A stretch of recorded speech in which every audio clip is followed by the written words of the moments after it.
ಇಲ್ಲಿ ಅಲ್ಪಸಂಖ್ಯಾತರ ಒಂದು ಸಮುದಾಯದಿಂದ ತಮಗೆ ಟ್ರಬಲ್ ಶೂಟರ್ ಅಂತ ಒಂದು ಹೆಸರು ಬರ್ತಾ ಇದೆ. ಇದ್ರ ಬಗ್ಗೆ ತಾವೇನು ಹೇಳ್ತೀರಿ? ಪಕ್ಷದ ಕರ್ತವ್ಯ ಏನು ಜವಾಬ್ದಾರಿಯನ್ನು ಕೊಟ್ಟಿರ್ತಾರೆ ಮತ್ತು ಯಾವ ಜವಾಬ್ದಾರಿ ಮುಖಾಂತರ ಕೋಮುವಾದಿ ಶಕ್ತಿಗಳಿಗೆ ನಾವು ಸೋಲಿಸಬಹುದು, ಫ್ಯಾಸಿಸ್ಟ್ ಶಕ್ತಿಗಳಿಗೆ ನಾವು ಸೋಲಿಸ್ಬೋದು ಅಂಥ ಜವಾಬ್ದಾರಿ ತಗೋಬೇಕು ಮತ್ತು ಅದನ್ನು ನಿಭಾಯಿಸಬೇಕು. ಅದೇ ನಮಗೆ ಇರ್ತಕ್ಕಂಥ ನಮ್ಮ ಸಿದ್ಧಾಂತ. ಅದಕ್ಕಾಗಿ ನಾನು ಪಕ್ಷದಿಂದ ನನಗೆ ಸಲೀಂ ಅಹ್ಮದ್ ಅವ್ರಿಗೆ ಏನು ಜವಾಬ್ದಾರಿಯನ್ನು ಕೊಟ್ಟಿದ್ದರು ಅದು ನಾವು ನಿಭಾಯಿಸಿದ್ದೇವೆ.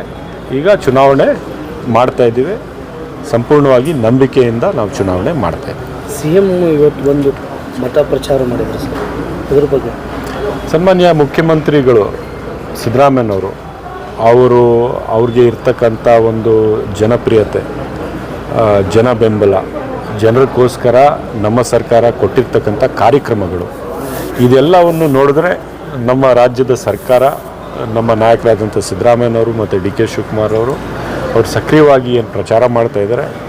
ನಾವು ಈ ದಾವಣಗೆರೆ ಉಪಚುನಾವಣೆಯಲ್ಲಿ ನಿಶ್ಚಿತವಾಗ್ಲೂ ಒಳ್ಳೆ ಭರ್ಜರಿ ಲೀಡಿಂದ ನಾವು ಗೆಲ್ತೀವಿ ಅಂತ ನನಗೆ ಸಂಪೂರ್ಣ ವಿಶ್ವಾಸ. ಅಲ್ಪಸಂಖ್ಯಾತರ ಸಮುದಾಯದಿಂದ ಅತಿ ಹೆಚ್ಚು ಜನ ಉಮೇದುವಾರಿಕೆ ಹಾಕಿದ್ದಾರೆ. ಅವ್ರಿಗೆ ಏನಾರ ಮನವೊಲಿಸುವಂಥ ಕೆಲಸ ಆಗ್ತದೆ ಸರ್? ಭಾಳಷ್ಟು ಜನ ಹಾಕಿದರು, 22 ಜನ ಹಾಕಿದರು. ಈಗ ಕೊನೆಗೆ 8-9 ಜನ ಏನೋ ಉಳ್ಕೊಂಡಿದ್ದಾರೆ. ನಿಶ್ಚಿತವಾಗ್ಲೂ ಅವ್ರಿಗೆಲ್ಲ ನಾನು ಅಪೀಲ್ ಮಾಡ್ಕೋತೇನೆ. ಏನಂದರೆ, ನೀವು ಮಾಡ್ತಾ ಇರ್ತಕ್ಕಂಥ ನಿಮ್ಮ ಪ್ರಯತ್ನದಿಂದ ಲಾಭ ಆಗೋದು ಬಿ ಜೆ ಪಿಗೆ ಲಾಭ ಮಾಡಬೇಕು. ಕೋಮುವಾದಿ ಶಕ್ತಿಗಳಿಗೆ ನೀವು ಒಂದು ರೀತಿಯ ಶಕ್ತಿ ತುಂಬಬೇಕು ಅಂದರೆ ನೀವು ಮಾಡಿ. ನಿಮಗಂತೂ ಲಾಭ ಆಗ್ತಾಯಿಲ್ಲ. ಓಟು ಡಿವೈಡ್ ಮಾಡಬೇಕಂತ ನೀವು ಮಾಡ್ತಾ ಇರೋದು. ಗೆಲ್ಲಬೇಕಂಥದ್ದು ಯಾರೂ ಚುನಾವಣೆ ಮಾಡ್ತಾಯಿಲ್ಲ. ಯಾರಾದರೂ ಗೆಲ್ಲಬೇಕು ಅಂತ ಚುನಾವಣೆ ಮಾಡ್ತಾಯಿದ್ರೆ ನಾನು ಅವ್ರ ಬಗ್ಗೆ ಏನಾದರೂ ಮಾತಾಡ್ಬೋದು.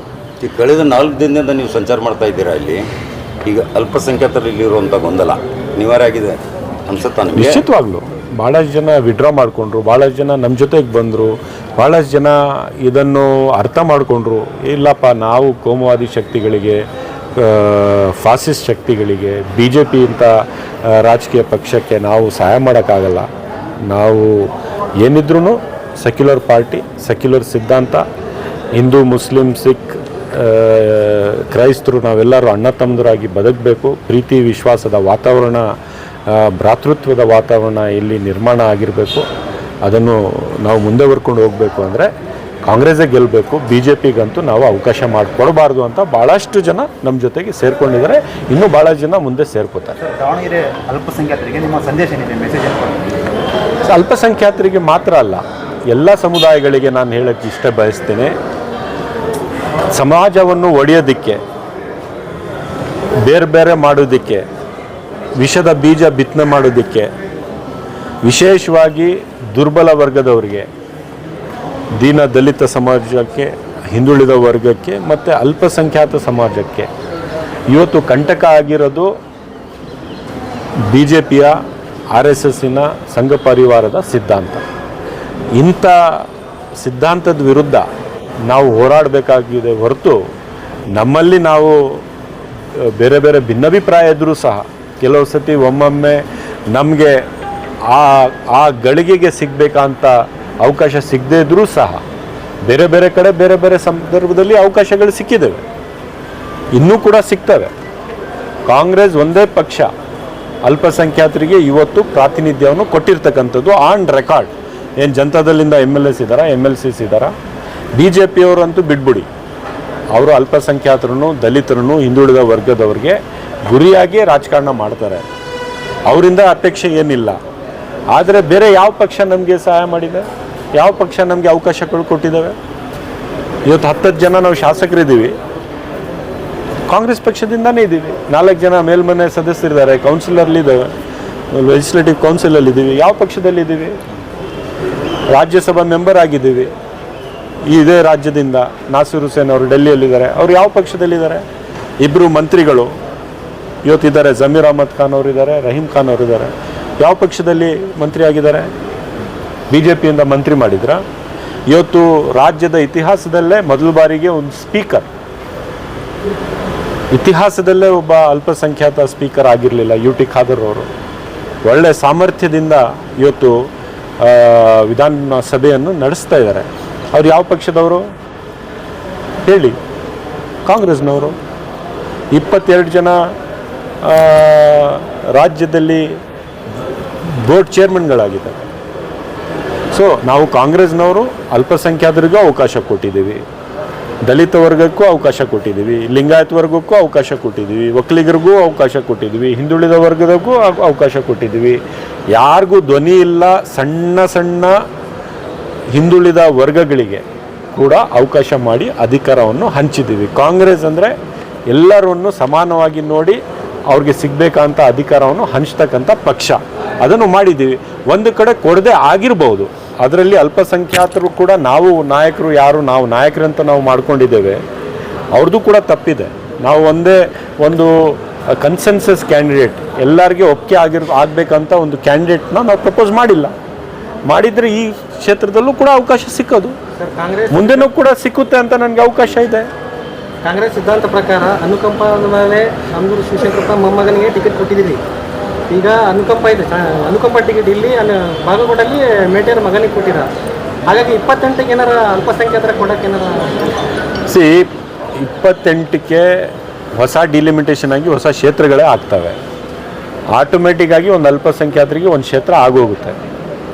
ನಿಶ್ಚಿತವಾಗೂ ಮುಂದಿನ ಚುನಾವಣೆಯಲ್ಲಿ ಒಂದು ಅಲ್ಪಸಂಖ್ಯಾತರಿಗೆ ಅವಕಾಶ ಸಿಕ್ಕುತ್ತೆ. ಸರ್ ಜಮೀರ್ ಅಹಮದ್ ಸರ್ ಪ್ರಚಾರಕ್ಕೆ ಬರ್ತಾರಾ?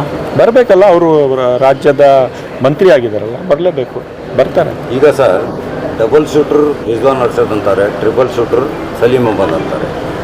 ಈಗ ಯಾವ ರಣರಂಗ ಹಿಡಿತಾ ಇದ್ದಾರೆ ಸರ್ ಇಲ್ಲಿ ರಣತಂತ್ರ? ನೀವು ಟ್ರಬಲ್ ಶೂಟರು ಬೇರೆ ಬೇರೆ ಈ ಟೈಟಲ್ ಇದೆಯಲ್ಲ. ನಾವೊಬ್ಬ ಕಾರ್ಯಕರ್ತ, ಪಕ್ಷದ ಕಾರ್ಯಕರ್ತ, ಕಾಂಗ್ರೆಸ್ ಪಕ್ಷ ಮತ್ತು ಸಾಮಾಜಿಕ ಕಾರ್ಯಕರ್ತ. ಸಮಾಜವನ್ನು ಒಗ್ಗೂಡಿಸ್ಬೇಕು ಅಂದರೆ ನಾವು ಯಾವ ಶಕ್ತಿಗಳಿಗೆ ಅಧಿಕಾರ ಕೊಡಬೇಕು, ಯಾವ ಶಕ್ತಿಗಳಿಗೆ ಪರಾಜಯಿಸಬೇಕು ಅದನ್ನು ನಾವು ಅರ್ಥ ಮಾಡ್ಕೋಬೇಕು. ಕೋಮುವಾದಿ ಶಕ್ತಿಗಳಿಗೆ, ಅದು BJP ಇರಲಿ, SDPI ಇರಲಿ, ಬೇರೆ ಯಾವುದೇ ಪಕ್ಷ ಇರಲಿ, ಅಂಥ ಪಕ್ಷಗಳಿಗೆ ಸೋಲಿಸ್ಬೇಕು. ಸೆಕ್ಯುಲರ್ ಪಕ್ಷಗಳಿಗೆ ನಾವು ಗೆಲ್ಲಿಸ್ಬೇಕು. ಇವತ್ತು ನಮ್ಮ ಮತ್ತು BJP ಮಧ್ಯ ಇರ್ತಕ್ಕಂಥ ಈ ಚುನಾವಣೆ ನಿಶ್ಚಿತವಾಗ್ಲೂ ನಾವು ಗೆಲ್ತೇವೆ. ನಮ್ಮ ಬೆಂಬಲಕ್ಕೆ ಈ ದಕ್ಷಿಣ ಕ್ಷೇತ್ರದ ಜನ ನಿಂತವ್ರೆ. ಎಲ್ಲ ಜಾತಿಯ ಜನ, ಎಲ್ಲ ಧರ್ಮದ ಜನ ನಮ್ಮ ಜೊತೆಗೆ ನಿಂತಿದ್ದಾರೆ. ಸರ್ ಕೊನೆಯದಾಗಿ ಬೈಕಾಟ್ ಕ್ಯಾಂಪೇನ್ ನಡೀತಾ ಇದೆ. ಮತದಾನ ಎಲ್ಲರೂ ಹಕ್ಕು ಆಗಿದೆ ಸರ್, ಇದರ ಬಗ್ಗೆ ನಡೀತಿದೆ. ನಾನು ಇಷ್ಟೇ ಹೇಳ್ತೀನಿ ಎಲ್ಲರಿಗೂ, ಯಾರೂ ಕೂಡ ತಮ್ಮ ಮತವನ್ನು ಬೈಕಾಟ್ ಮಾಡೋದಕ್ಕೆ ಹೋಗಬಾರ್ದು. ಅಪರಾಧ ಸರ್ ಅದು. ಯಾಕೆ ಅಂತ ಹೇಳಿದರೆ ಮುಂದಿನ ತಿಂಗಳು, ಇದೇ ತಿಂಗಳು ಏಪ್ರಿಲ್ ತಿಂಗಳಲ್ಲೇ SIR ಅನೌನ್ಸ್ ಆಗುತ್ತೆ. SIR ಅಲ್ಲಿ ಯಾರಾದರೂ ಚುನಾವಣೆಗೆ ಮತಗಟ್ಟೆಗೆ ಹೋಗದೆ ವೋಟ್ ಮಾಡದೇ ಇದ್ದರೆ ಬಹುಶಃ ಆ ಸಂದರ್ಭದಲ್ಲಿ ಅವರು ಅಲ್ಲಿ ಇದ್ದಾರೋ ಇಲ್ವೋ ಅಂತ ಬೇರೆ ಬೇರೆ ಪ್ರಶ್ನೆಗಳು ಉದ್ಭವ ಆಗ್ತಾರೆ. ಅವರು ನಿಜವಾಗ್ಲೂ ವೋಟರ್ಸಾ ಇಲ್ಲ ಅಂತ ಎಲ್ಲ ಆಗ್ತವೆ. ಆವಾಗ ಅದು ಇನ್ನೂ ದೊಡ್ಡ ಕಂಟಕ. ದಯವಿಟ್ಟು ಎಲ್ಲರೂ ವೋಟ್ ಹಾಕಕ್ಕೆ ಹೋಗಿ ಭಾಳ ಯೋಚನೆಯಿಂದ, ಪ್ರಜ್ಞೆಯಿಂದ ವೋಟ್ ಮಾಡಿ. ಒಂದು ಸೆಕ್ಯುಲರ್ ಪಾರ್ಟಿಗೆ ವೋಟ್ ಮಾಡಿ, ಒಂದು ಪ್ರೋಗ್ರೆಸಿವ್ ಪಾರ್ಟಿಗೆ ವೋಟ್ ಮಾಡಿ. ಮನೆ ಬೆಂಕಿ ಹಚ್ಚುವ ಪಾರ್ಟಿಗೆ ವೋಟ್ ಹಾಕಬಾರ್ದು. ಹಿಂದೂ ಮುಸಲ್ಮಾನರು ಬೇರೆ ಬೇರೆ ಮಾಡ್ತಕ್ಕಂಥ ಪಕ್ಷಕ್ಕೆ ವೋಟ್ ಹಾಕಬಾರ್ದು. ನೈಜ ಭಾರತೀಯರನ್ನು ಎಲ್ಲರಿಗೂ ಒಗ್ಗೂಡಿಸ್ತಕ್ಕಂಥ, ಎಲ್ಲ ಧರ್ಮವನ್ನು, ಎಲ್ಲ ಜಾತಿಯನ್ನು ಸಮಾನವಾಗಿ ನೋಡ್ತಕ್ಕಂಥ ಕಾಂಗ್ರೆಸ್ ಪಕ್ಷಕ್ಕೆ ವೋಟ್ ಹಾಕಿ ಅಂತ ನಾನು ಕಳ್ಕಳಿಯಿಂದ ಮನವಿ ಮಾಡ್ತೀನಿ. ಒಟ್ಟಾರೆ ದಾವಣಗೆರೆ ದಕ್ಷಿಣ ಕ್ಷೇತ್ರ ನಿಮ್ಮ ಕಾಂಗ್ರೆಸ್ ಬಾವುಟ ಹಾರಿಸ್ತೀರಾ? ನಿಶ್ಚಿತವಾಗ್ಲೂ ಹಾರಿಸ್ತೀವಿ. ಹಿಂದೆನೂ ಕೂಡ ಕಾಂಗ್ರೆಸ್ ಗೆದ್ದಿದ್ದೇವೆ. ಈ ಚುನಾವಣೆ ಕೂಡ ಭಾಳ ಒಳ್ಳೆ ಲೀಡಲ್ಲಿ ಗೆಲ್ತೀವಿ. ಎಲ್ಲ ಕೋಮುವಾದಿ ಶಕ್ತಿಗಳಿಗೆ ಯಾರು ಭಾಳ ಆಸೆ ಇಟ್ಕೊಂಡಿದ್ದಾರೆ BJPಯವರೇ, ನೀವು ಎಲ್ಲರಿಗೂ ಆವತ್ತು ನಿರಾಸೆ ಆಗುತ್ತೆ. ಕಾಂಗ್ರೆಸ್ ಪಕ್ಷದ ಅಭ್ಯರ್ಥಿ ಈ ಬಾರಿ ದೊಡ್ಡ ಮಾರ್ಜಿನಿಂದ ಗೆಲ್ತಾರೆ. Okay, thank you.